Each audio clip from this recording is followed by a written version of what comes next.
McGraw in the Morning continues on the Big 550 KTRS. There's a fight going on in Jefferson City, and it has to do with Obamacare. The legislature and the governor have to get together and decide whether or not they're going to expand Medicaid in the state. If they do, they'll get all sorts of millions and millions, billions of dollars of federal funds. But they have to agree to expand Medicaid. Following this debate going on in Jefferson City for the last couple of months is our next guest, Elizabeth Christ. She's a reporter for the St. Louis Post-Dispatch. Elizabeth, thank you for joining us here, getting up early and joining us here on KTRS Radio.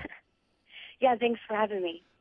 Yesterday I was following your Twitter account, and you said that you were standing outside a room waiting for the governor and the GOP to come out of a meeting. What did we learn from that meeting? Well, the governor met with the Republican House caucus for about an hour. It was close to the media, so we just kind of had to wait for him. Basically, everyone who described it to me kind of termed it as it was a back and forth discussion. Obviously, there wasn't any big, grand agreement reached from it, but I think a lot of people saw it as a productive step. And it was really actually a rare thing for the governor to meet with them. Yeah, it's, so explain to me, the House seems to have approved some type of Medicaid expansion alternative, right? Right. Last night, the House Government Oversight Committee met and approved this Medicaid expansion light package, I guess you could call it. It doesn't go as far as the federal government wants for the state to expand Medicaid, but it includes a lot of these things that Republicans have been pushing for years, reforms to try to make the program more efficient and try to get rid of some of the fraud and abuses that they for years have been, saying is in this program. The federal government, let's take this piece by piece because it's so difficult. Yeah. Is the federal government, would they be against Missouri trying to reform it and to wring the fraud out of the program? It seems like pretty much everyone's on board with that aspect of it, doing the reform, and we've seen other states are trying to do similar things. Arkansas has kind of gotten a lot of attention lately for their plan to kind of make Medicaid a more similar to a private insurance. So the issue really doesn't seem to be over that. I think a lot of people, even Governor Nixon yesterday was saying, he can get behind some of these reform aspects if it means expansion. The big thing is the number 138. Explain why 138% is such an important number in this debate. 138 is what's in the federal health care law. It's, originally states were required to expand Medicaid, but the Supreme Court, when they came out with their ruling last summer, said you can't, hold the gun to states' heads and tell them we're going to take all your money away if you don't expand to this level. It's basically an unfunded mandate. So now it's been left to the states to decide, do you, want all this federal money to expand the program or not? And so, there's really a lot of question over, this 138. Do the states have to expand up to that amount? Is that, when the Supreme Court said it's optional, that then kind of take the wind out of that number? I think the Republicans right now are banking on, let's see if they'll go for something lower. I don't like to, I guess, rely on a cliche, but it seems to me like the Republican plan right now is really trying to call the federal government's bluff on that and see if they want states to expand Medicaid so bad that they'll maybe provide waivers for a smaller expansion. The federal government has said that they will not grant waivers. They'll grant waivers for some things, but that 138% poverty, they will not grant a waiver to, correct?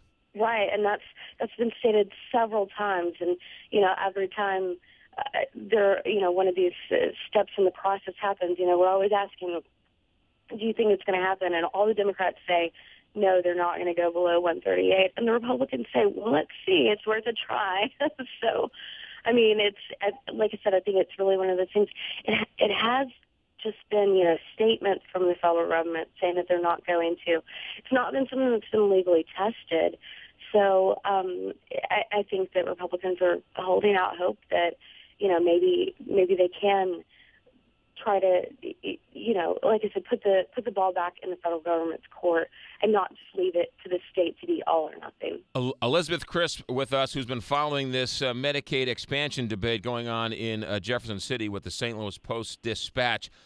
Elizabeth, it seems like the argument is that Republicans, even though they're against Obamacare, have agreed to expand Medicaid at 100%. Democrats want 138. So really, are they just arguing over what percentage of the poverty level they will define to expand Medicaid? Well, and that's an important distinction. I don't want to overcharacterize this because there are still, Republicans who say no, we don't want to touch this because it's Obamacare. Like whether you want to call it transformation instead of expansion or whatever. There were still, there was at least one committee member last night who said, I don't care what you call it. This is, we wouldn't be having this discussion if it wasn't for Obamacare. And I think that especially on the House side, you're going to have a lot of people who hold that view. I mean, the state has voted repeatedly on these issues of Obamacare, and the voters have been overwhelmingly against it. So I think that, it still has a ways to go, and I think that they're still trying to build support for it. And obviously the governor's meeting with the Republicans yesterday is kind of a signal of that. But it's not, and, it's not that everyone is actually on board with this plan even yet. Right. No, sure. But the lobbying effort, how big is the lobbying effort to get this passed down in Jefferson City? Do we have any idea? I mean, I'm not sure I've ever seen a, coalition this large on any issue. I mean, it's anytime you have the Missouri Chamber and the Missouri Budget Project both, agreeing on an issue, then, that's a pretty far-reaching group of people, and they all have, their lobbyists there. I mean, yesterday when we were waiting for the committee to meet to vote on the Republican alternative, the room is basically 90% lobbyists waiting for it to happen. So there's been a very strong push. It's a great point you make. It's just surprising that you say you've never seen anything like this. The amount of organizations that want this passed and the diversity of that organization, from rural Missouri civic and chamber-based groups to St. Louis and Kansas City groups, all the way up to Barnes Jewish, which is the largest employer in the state, as well as major companies. They all want this expanded, but the House GOP, or the GOP in general, is bucking all of those lobbyists. Right. And, it's an important distinction to make that, this is not when you look at the lobbyists, this is not a, Republican or Democrat type issue. It really does, obviously the Missouri Chamber of Commerce is, very business oriented, and so a lot of their priorities are pushed through by the Republican majority. So it's a very interesting coalition to see some of these people kind of working together that are normally, disagreeing on every issue. So it really does come down to, what are the lawmakers going to stick to? And I think we've already seen this session. We started out with so many people saying, no, this is not going to happen. No, this is not going to happen, to where, halfway through the session we have an alternative plan that's heading to the House floor. Elizabeth Crisp, we're going to have to leave it there. Great work. Thanks for joining us. Will you join us again from time to time?